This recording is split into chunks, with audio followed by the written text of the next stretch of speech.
Hey, what's up, you guys? Marty Schwartz here from GuitarJamz.com. Happy to bring you some more lessons. It's going to be a fun little fireside chat, if you will. Basically, what I did was I put a thing on Facebook, on the GuitarJamz Facebook page. There's a link down there. I said I'm going to pick 5 blues-oriented questions to answer in videos. So I'm going to make 5 different videos here, and each one of the questions that I picked, that person gets to win my blues masterclass, which there's a link right down there, so you can check that out.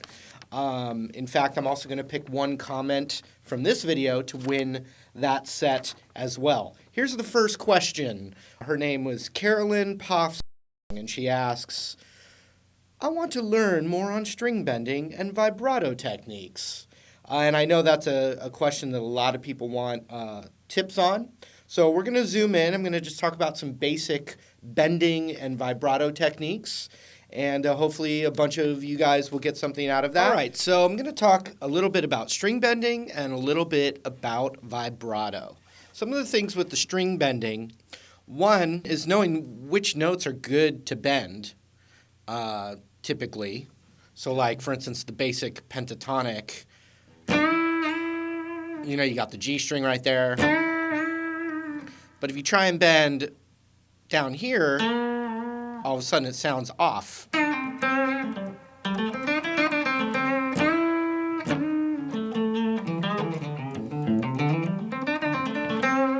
So the G string's pretty typical there in that position. The other one, bending the B string up to the root.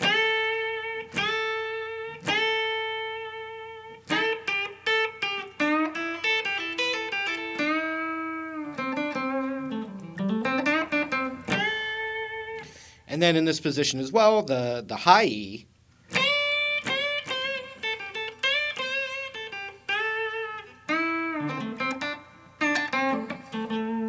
So a couple of tips. One, using the strength of all 3 fingers kind of glued together. So if I'm bending the G string here on the 7th fret, I'm not thinking of it as this finger alone. I'm using all 3 and the strength of all 3 combined together. So you're going to be more accurate and more strong.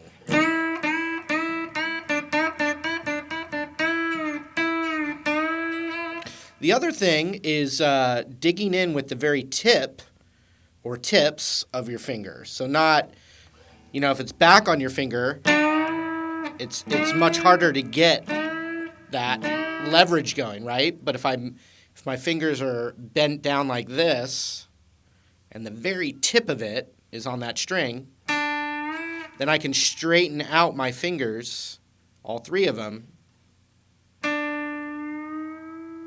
and push that string up, really with the very tips of my fingers. Okay? Same thing here. But there's going to be times where your index finger's in the action on something else. So then, if you have to, you think of just 2 fingers. But the strength of fingers together is really what helps you control the bend really well. And the very tips of the fingers as well. The last thing I would say about bending is practice using, bending is really using your ear. So you want to play the notes that you're bending up to test your bending. So if I'm bending this B string up a whole step, up to the root, then I want to hear the note that I'm trying to reach with that bend.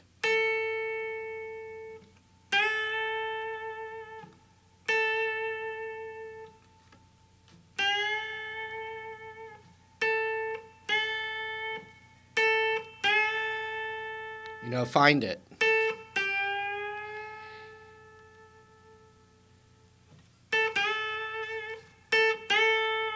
Same thing here.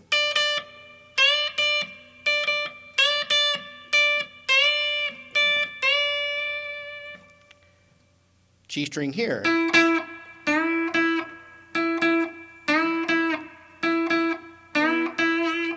And that that goes for any notes. Those were the like classic blues bends.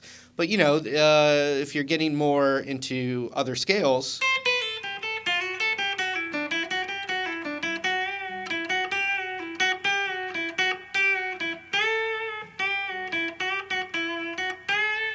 So, the half step, if there's a half step spot in the scale, you can do that half step bend to it.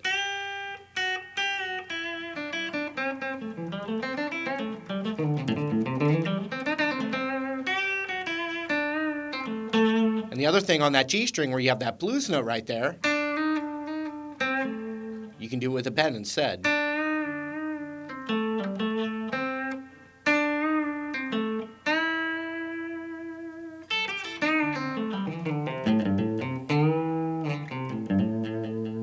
And if you are going to bend, for instance, the lower strings, I tend to pull down because if you try to bend it up to the pitch, you're going to run out of fret.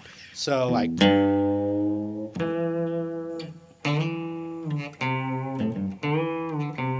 But just personally, I don't bend the lower strings that much as far as like a whole step. I'll do little quarter tone bends like.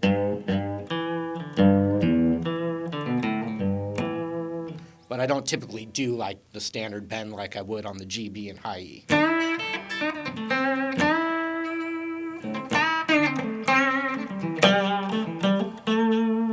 Okay, so now I'm going to talk about the elusive vibrato.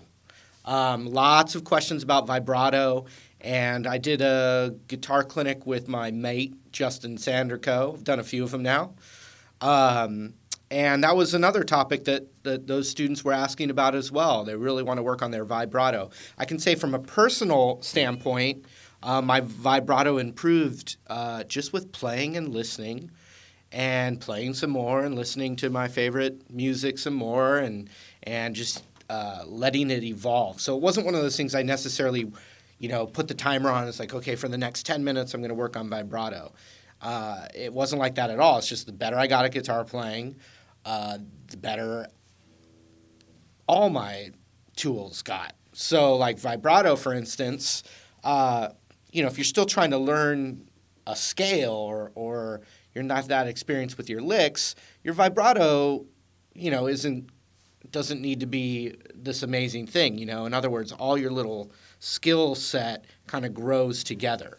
But just some of the things that I've had with students that have helped them with their vibrato.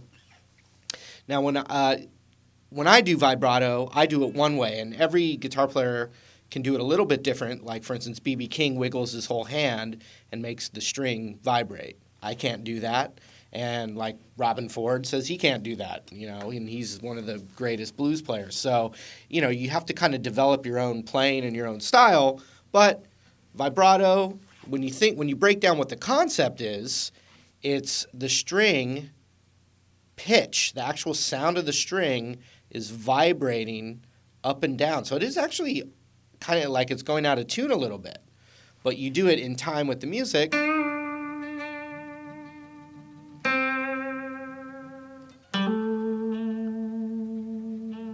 Just like a singer would do it. But the idea is you're not wiggling your finger up and down. You literally have to figure out a way to make that string vibrate up and down in a pleasant sound. Okay, Marty, yeah, that helped a lot. Thanks. No, but that's literally what it is. If you watch a guitar player that you like a lot, like Stevie Ray Vaughan or any classic blues player, Hendrix, try and watch some of their playing in slow motion and look at that vibrato. And also like my buddy Papa Stash, he likes to do real wide vibrato, which is kind of more of an 80s rock kind of thing. When I'm thinking of it, to get that string to vibrate, I am kind of feeling the weight of the neck going like this, and me feeling the weight. I'm still, got my thumb on the neck, or even my whole hand, but I'm feeling that weight of the neck vibrate off of my finger. So I'm actually feeling the weight of the neck of the guitar. So in other words, I couldn't really do vibrato that well if the neck was frozen. I mean, I could, but it doesn't feel as comfortable or how I just naturally did it by feeling that neck vibrating under my string. So something that you can start to work on is literally when you play a note, kind of shake the neck of the guitar, feel that weight. See, like when I'm shaking it right now, there's different pressure going back and forth onto my hand, like that. So when you hit a note or a bend,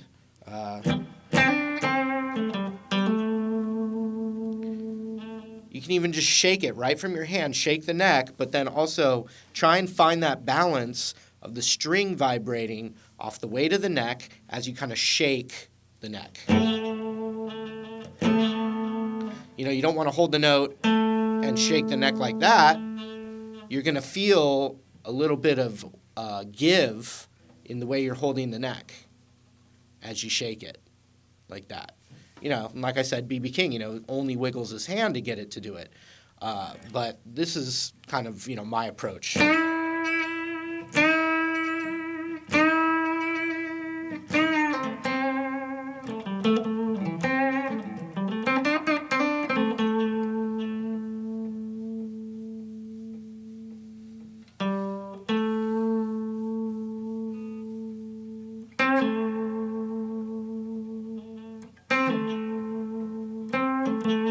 And vibrato and bending both, it immediately makes you sound amateurish if you bend the note out of tune, which a lot of beginner players, it's okay, I'm not criticizing, I'm just saying if you bend it out of tune, it's very unpleasant sounding, and when a guy's learning to solo, they want to bend every note, and a lot of times they're just going through every note in the scale and just kind of bending it anywhere without realizing that all they're doing is just creating bad sounds each time. So think about the tips earlier in the video to really apply that. And the same thing goes for vibrato. If you're not doing it in a nice rhythm or you're bending the string too high, it's going to sound bad.